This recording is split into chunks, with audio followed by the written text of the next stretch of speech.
भगवान के चरणों में कोटि कोटि दंडवत प्रणाम। आज शाही विलायत बादशाहों के बादशाह श्री परमहंस दयाल जी के पावन अवतरण दिवस पर उपस्थित उनके चरणों में बैठी हुई सारस्वत मिशन की बड़े प्यारी संगत और सारस्वत मिशन का अर्चनीय वंदनीय संत समाज, मैं सभी के चरणों में नमन करती हूँ।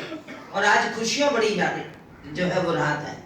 अभी भाई जी मेरे पीछे बैठे हुए, अभी जब भैया रमेश खन्ना जी और करण जी ने भजन बोला, संत तो सभी बोल रहे हैं खुशियों भरे भजन।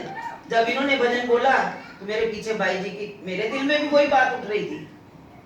और पीछे भाई जी बैठे वो इशारा कर रहे थे घड़ी की तरफ। मैंने कहा घड़ी तो हमें वो चेताती है, लेकिन जो गुरु महाराज जी की मौज होती है। और भाई जी की आवाज आई कि आज महाराज जी का समय याद आ रहा है।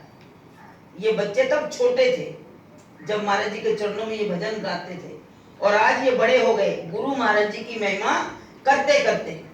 क्योंकि हम ये गाते हैं, महाराज जी ने ही भजन सिखाया कि मेरे तन से प्राण निकले गुरु सेवा करते करते और तेरा ध्यान धरते धरते। तो यहाँ तक पहुंच गए, यहाँ तक अभी तक वो अपने दरबार की हाजिरी ले रहे हैं। तो ये गुरु महाराज जी की कृपा है। तो वो कह रहे हैं मुझे महाराज जी का समय याद रहा है। किसी को कोई, सबके दिलों में ये सवाल होगा कि उन्हें कौन सी रौनक याद कर रही है। कि महाराज जी के समय में भी मैंने सवेरे भी बताया कि सन 1957 में महाराज जी ने ये पहला दादा गुरुदेव जी का अवतरण दिवस मनाना सबसे पहले गुरु दरबार में शुरू किया हजूर महाराज जी ने। और वो वाकया याद आता है कि जब स्वामी श्रद्धानंद जी, जो दादा गुरुदेव जी के शिष्य थे भाई योगानंद जी, उनकी शिष्या, जब आपने सबने, कई हैं प्रेमी जो पुराने बैठे, उन्होंने उनके दर्शन किए जब वो रामनवमी पर आते थे। और जब उन्होंने हजूर महाराज जी एक बार कानपुर से वापसी आते हुए वो मथुरा गए महाराज जी, तो वहां जब गए, वो परमहंस दयाल जी का भाई योगानंद जी का बनाया हुआ आश्रम था। तो वहां जब महाराज जी ने हाजिरी दी, वहां पहुंचे, तो उन्होंने कहा महाराज जी एक भजन आप भी सुनाए। तो उस वक्त हजूर महाराज जी ने भजन बोला, दीनन के नाथ मोरे सतगुरु कृपा नमामि तुझे श्री परमहंस दयाल। वो जब भजन बोला तो उस वक्त स्वामी श्रद्धानंद जी ने कहा कि आज मुझे हजूर आपके अंदर, हजूर महाराज जी अपनी मौज में गा रहे थे, कहते आज मुझे आपके अंदर श्री परमहंस दयाल जी के दर्शन हो रहे। उस वक्त का जो दृश्य वो भूलता नहीं है। हमारे गुरुदेव भी किसी से कम नहीं थे, सारी शक्तियां थी उनमें। क्योंकि किनका आशीर्वाद मिला हुआ था? दादा गुरुदेव जी का, परमहंस दयाल जी का, और सबसे पहला श्रेय हजूर गुरुदेव भगवान जी को मिला। तब से लेकर आज 67 वर्ष हो गए रजौरी गार्डन में वो रामनवमी मनाई जा रही है। और क्या क्या दृश्य थे सन 1925 में, और सन 1935 में, और सन 1996 में, और मतलब कि 125 साल, 150, 135वां साल, और उसके बाद 150 साल जिन ने वो दृश्य किए थे कि एक बार सारी रजौरी, कहां से लोग नहीं आए थे ये दृश्य। अब भी दिल का चाहता है कि वो दिन कब होगा कि हम दादा गुरु महाराज जी का भी 200 साल देखेंगे। हम ना देखें, कोई और देखेगा। उसी शान से अगर हम मनाते चले जाएंगे तो उस आनंद की पूर्ति, हमारे जी कहते ना, दिल नहीं भरता। हम कहते हैं हम वो नजारे देखते ही जाए, अगले पल का किसी को पता नहीं है, किसी का भी पता नहीं है।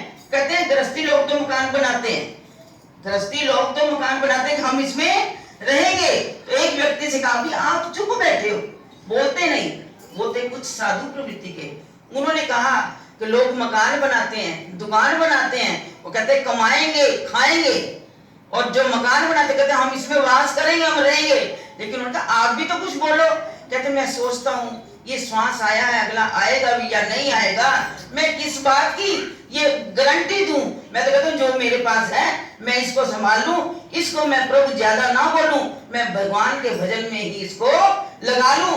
यही पल मेरा है, अगले पल का मुझे पता नहीं है। तो दादा गुरुदेव भगवान जी क्या कहते थे? अब ये इरशादों की बात कर रहे थे ना, तो मुझे भी दादा गुरुदेव जी का इरशाद आया कि वो बातों ही बातों में अपना नाम नहीं लेते थे, बातों ही बातों में दुनिया के राज खोल देते थे। आज जो दुनिया में हो रहा है, 150 साल पहले उन्होंने सब कुछ, जितने उनके इरशाद हैं, उन्होंने सच्चिदानंद प्रकाश में भाग 1 से लेकर 16-17 तक वो भाग हैं जिनमें उन्होंने सबसे पहले ही लिख दिया। वो तो त्रिलोकी के मालिक थे, कौन सी भाषा उनको नहीं आती थी? उर्दू, हिंदी, फारसी, अंग्रेजी सब कुछ उन्हें आता था। घर में मास्टर इतने वो धनाढ्य थे उनके माता पिता कि घर में टीचर पढ़ाने के लिए आते थे। उनको ट्यूशन कहते ना, वो घर में पढ़ाने आते थे, किसी स्कूल में नहीं। और अवस्था किसमें फिरते थे? जब वो अंदर से उनका पूरा वैराग्य हो गया, निवृत्ति हो गई, तो वो एक लंगोट में, और जब दिल किया तो वो लंगोट भी उतार दिया। तो किसी ने कहा ये कैसी स्थिति? कहते तने उरियानी से बेहतर है वो जामा जिसका नहीं कोई उल्टा सीधा। वो तो उससे भी ऊपर उठ चुके थे। तो कहते आप भी उठो, संसार में रहकर भी संसार से ऊपर उठो। एक बार उन्होंने कहा, ये नहीं कि वो गृहस्थियों को उपदेश देते थे, दादा गुरुदेव भगवान केवल ये नहीं कि गृहस्थियों को उपदेश देते थे, संतों को भी देते थे। तो उन्होंने एक बार क्या उपदेश दिया? उन्होंने कहा, एक राजा, कहते हैं दृष्टांतों के द्वारा वो हमें समझाते थे। एक बार एक राजा के दरबार में एक बहरूपिया आया। आपने कई बार सुना भी होगा, पढ़ा भी होगा। तो ये दोहराने के दिन है कि दोहराकर शायद फिर हमारे मन पर कोई चोट लग जाए, हम कोई अपने आप को जीवन को संवार सके। जैसा भी कहा, अब संवरने की बारी हमारी। तुमने लाखों के जीवन संवारे, अब संवरने की बारी हमारी। तो कहते कहीं ना कहीं तो किसी मन पर किसी शब्द की चोट लग जाएगी। तो उन्होंने बताया कि एक बहरूपिया आया। बहरूपिया आया तो उसने वो क्या वेश धारण किया? उसने एक साधु का वेश धारण किया। उस बहरूपिये ने एक साधु का वेश धारण किया। तो जब उसे कहा गया, अब राजा ने जब देखा बहरूपिया जो है बिल्कुल साधु की तरह सब कुछ कर रहा, तो राजा ने खुश होकर एक बहुमूल्य माला अपने गले से उतारी। उस जो साधु का वेश में एक्टिंग कर रहा था उसको वो देनी चाहिए। तो उस बहरूपिये ने हाथ जोड़ दिए कि मुझे कुछ नहीं चाहिए। उन्होंने कहा शायद इस माला से इसका मन नहीं भर रहा, तो उससे और बहुमूल्य माला लाकर उन्होंने उसको देनी चाहिए। उसने उसको भी हाथ जोड़ दिए कि मुझे कुछ नहीं चाहिए। कई तरह के पदार्थ उसे भेंट किए, लेकिन उसने नहीं लिए। जब नहीं लिए तो उन्होंने कहा कि शायद ये असल में ही पूर्ण फकीर है, तो इसको कुछ भी नहीं चाहिए। जब आधा घंटा बीता, उसने अपना स्वांग, वो तो अभिनय कर रहा था, बहरूपिया था, तो उसने जब वो स्वांग पूरा कर लिया तो उसे कहा गया, जब स्वांग पूरा करने के बाद वो राजा जी के पास गया। राजा थे तो बड़े खुश, उनके पास गया और कहने लगा, महाराज मेरी मजदूरी, मेरा इनाम। उन्होंने कहा कि अभी मैंने तुम्हें इतनी बढ़िया माला दी, तुमने उसको स्वीकार कर दिया, उससे भी बढ़िया लाया, उसको भी नहीं दिया। कहते महाराज उस वक्त मैं नाटक कर रहा था, अगर मैं साधु वेश में आपसे कुछ ले लेता तो मेरा वो जो स्वांग था वो अधूरा रह जाता, तो मैं उसको नहीं लेता। तो उन्होंने कहा, फिर सच में दादा गुरुदेव जी ने कहा, बिल्कुल तुम सही मतलब समझा रहे दादा गुरुदेव। उन्होंने कहा फकीर वही होता है। फकीर का अर्थ स्वामी जी भी समझाते थे, हुजूर महाराज जी की अगर आप सत्संग सुनो, उन्होंने कहा फकीर का मतलब क्या होता है? फा मैंने फाका, का में से कनात और रा मैंने रियाजत। फाका मतलब कि उपवास करो, व्रत रखो, साधना करो, और कनायत मैंने कि तुम अपने आप को संयम रखो, वैराग्य अपने जीवन में धारण करो, संयम से वैराग्य धारण करो। और उसके बाद उन्होंने कहा रा से रियाजत, कि हर वक्त प्रभु के सिमरन में अपने मन को लगाए रखो। जो ये सब करता है समझो वो सच्चा फकीर है। और जो कहे धन के लिए, जैसे उन्होंने कहा अगर मैं धन आपके आगे हाथ पसार दे, आप देते, मैं हाथ पसार देता, जैसे फकीर को किसी के आगे हाथ पसारना चाहिए। क्योंकि हुजूर महाराज ने, मैं आपको बताऊं, जिस दिन हमें भेष मिला तो हुजूर महाराज जी ने हमें फरमाया कि ये नहीं कि मैंने तुम्हें भेष दे दिया और तुम जहां दिल जाओ, चलो जी अब तो हमें छुट्टी हो गई, जिस मर्जी के घर जाओ। कहते पैसे का लालच कभी मत करना, ये तुम्हारा धर्म नहीं। तुम्हारे दिन समझाया, दुनिया की दौलत पीछे दौड़ती हुई आती है, अगर तुम जितना धन को पीछे करोगे।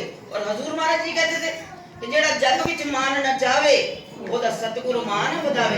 महाराज जी ने कहा इस बात को सदा याद रखना, साधु बने हो तो सही मायने में साधु बनो। तो हमें वो इरशाद समझाते थे। फिर उन्होंने एक बार और समझाया, एक साधु अपने आश्रम में रहता था। तो एक व्यक्ति ने आकर प्रश्न किया, महाराज कि मैं आपकी शरण में आया हूँ, मैं आपसे पूछना चाहता हूँ कि संत महापुरुषों के लक्षण क्या होते हैं? कई लोग आ जाते हैं, ऐसे सिर फिरे भी आते हैं, वो देखते हैं कि ये साधु हंस क्यों रहा है, ये साधु ऐसे क्यों बैठा है, ये साधु ऐसे क्यों बात कर रहा है। कई तरह की दुनिया है। क्योंकि हुजूर महाराज जी ने एक बार हमें बताया सत्संग के अंदर ही, कहते हैं यहाँ पर दुनिया आती है दो तरह के लोग आते हैं। ये महाराज जी का सुनाया हुआ प्रसंग है।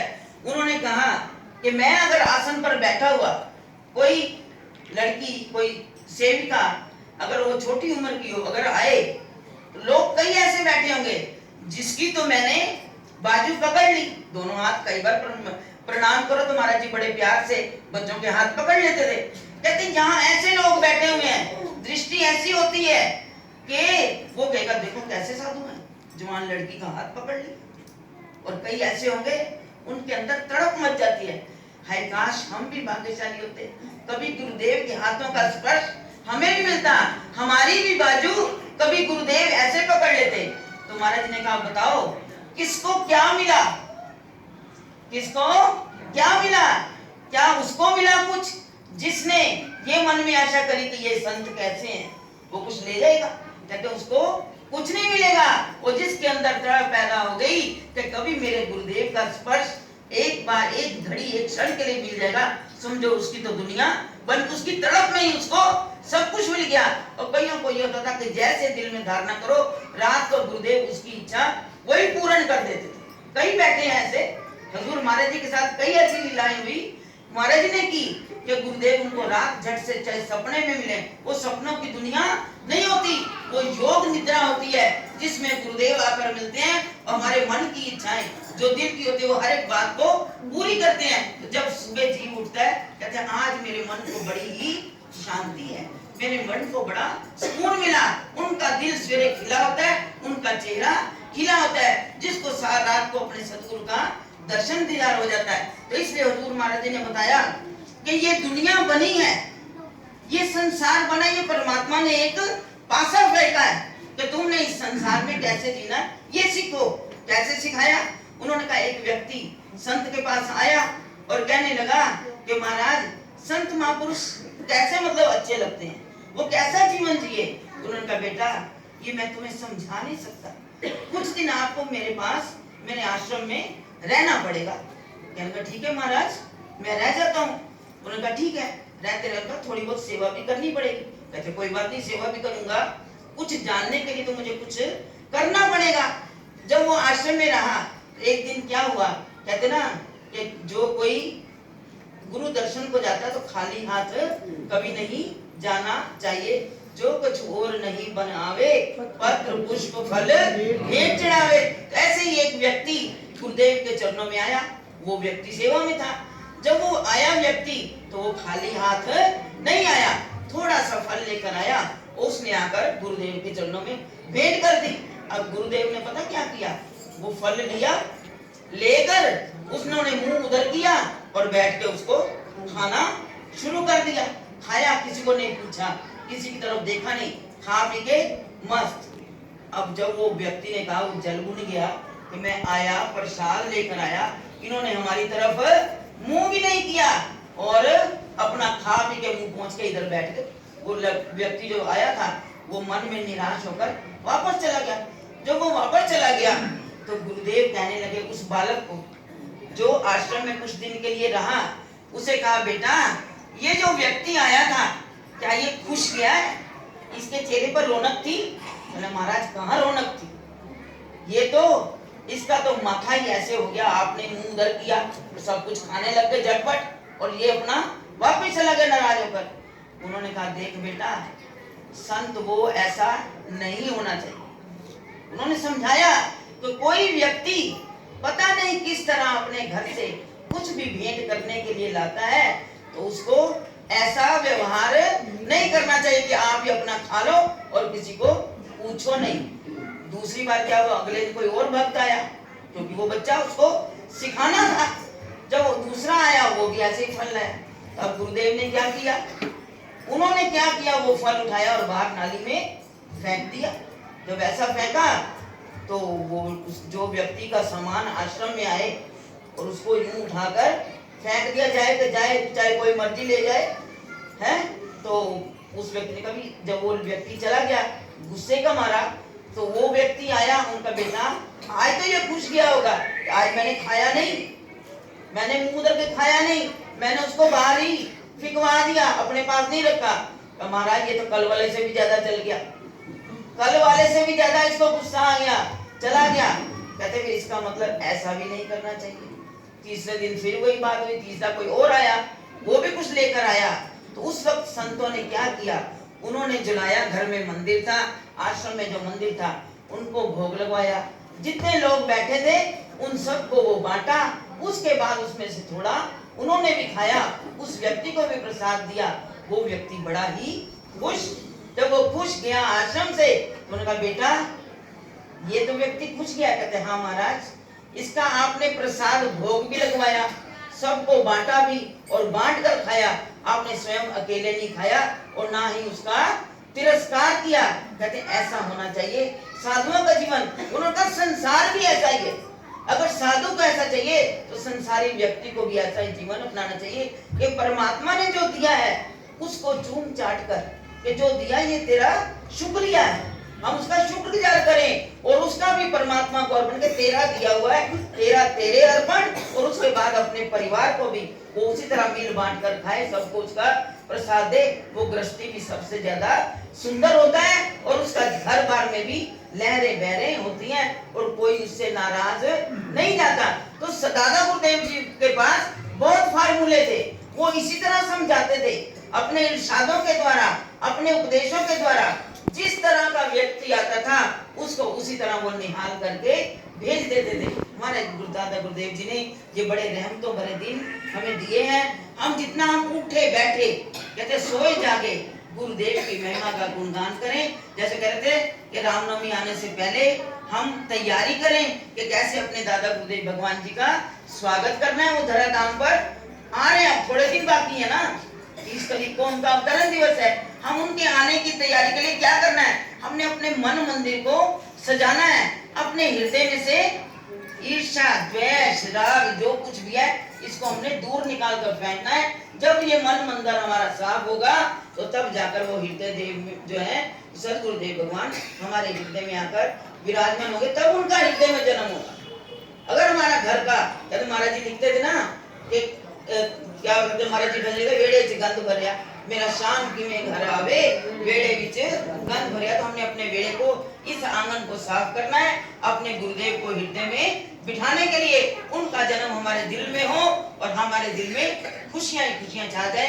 तो गुरुदेव भगवान ने बड़ी रहमतों करे ये हमें दिन दिए, हम जितना हो सके लाभ उठा लें। अभी हम रात को आ रहे थे ना आनंद पर्वत से, आते ही यहाँ पहुंचे इतने फोन आने, भूचाल आ गया, भूचाल आ गया, बड़ा तेज भूचाल, और कई तो ऊपर से उतर कर बाहर गली में खड़े। डर कितना है तो पता नहीं कौन कौन से भूचाल आने हैं। इन भूचालों से बचने के लिए जितना हो सके अपने गुरुदेव भगवान की महिमा गा लें, अपने समय को सार्थक कर लें। जीवन में तो हर वक्त भूचाल आ रहा है, तो इसलिए उससे निपटने के लिए अपने आप को मजबूत कर लें। अगर हमारा सिमरन की शक्ति पक्की होगी, हम पढ़ते हैं ना फलाना स्तोत्र पढ़ लो, ये रक्षा कवच पढ़ लो, अरे हमें तो नाम का ही रक्षा कवच दिया है। एक एक बार नाम सिमरन करके एक एक ईंट तैयार कर लो, उसकी 4 दीवारी पक्की होगी तो कोई भी आपदा हमारे ऊपर नहीं आ सकती। तो गुरुदेव भगवान के ये बड़े सुंदर दिन हमें मिले हैं, हम बड़ी खुशियों से बड़े आनंद से आश्रम में आए। आज संगत आई है कुछ, तो कल इससे भी ज्यादा होनी चाहिए। सवेरे सवेरे भी हाजिरी दो, जो अमृत वेले उठेगा सवेरे तो सारा सीधा डायरेक्ट कनेक्शन होता है गुरु महाराज से, कोई लाइन बिजी नहीं होती। आप लोग आओगे घर से आते हुए शाम के समय बहुत ट्रैफिक मिलता है। हम आनंद पर्वत गए, हमें 1 घंटा लगा, आधे घंटे के रास्ते को 1 घंटा लगा, इतना ट्रैफिक था। सवेरे हम खाली, सड़कें खाली होती हैं, तो आप सवेरे सवेरे प्रभात फेरी में भी आओ और रात के सत्संगों में भी आओ, जीवन का लाभ ले लो। इसी के साथ आज के इस सत्संग की भाई 60 सेवा दल के बच्चों ने जो लंगर सेवा सारी उनकी तरफ से है, ये सेवा जो है सारे बच्चे महाराज जी के, ये महाराज जी का दिया हुआ नाम है 60 सेवा दल, छोटे छोटे बच्चों की सेवा है, उनकी तरफ से ये आज के लंगर का प्रसाद है। गुरु महाराज जी के चरणों में मैं यही अरदास करूंगी कि इन बच्चों को सेवा की और तौफीक दें, गुरु महाराज जी की सेवा में ये तन मन से समर्पित हों और गुरु महाराज जी के इनके हृदयों में अपनी सेवा का, भक्ति का सब जो है वो आनंद प्रदान करें और ये सदा इसी तरह गुरु घर की राह पर चलते रहें और गुरु महाराज जी से इन सब के लिए, आप सब के लिए भी जो गुरु महाराज के चरणों में आ रहे हैं, गुरु महाराज सबकी झोलियां खुशियों से सदा भरते रहें। और आज के इस सत्संग की भी सब संगत को बहुत बहुत बधाई, मुबारकबाद, और दोनों हाथ ऊपर करके गुरु महाराज जी का जय घोष करें। सेवादार अपने लंगर की बाट तैयारी कर लें और बड़े प्यार से गुरु महाराज जी का लंगर, जिसमें पूरा अमृत प्रसाद है, गुरु महाराज जी को भोग लग रहा है, ये विशेष प्रसाद है, सभी बड़े प्यार से अनुशासन के साथ लंगर खाकर जाएं। व्रत का भी भोजन तैयार है, व्रत वाले अपनी लाइनें जैसे सेवादार कहेंगे अपनी बना ले, और दूसरे सेवादार लंगर तैयार है, वो भी बड़े प्यार से गुरु महाराज जी का लंगर प्रसाद ग्रहण करें। बड़े प्यार से ऊंचे स्वर से गुरु महाराज जी का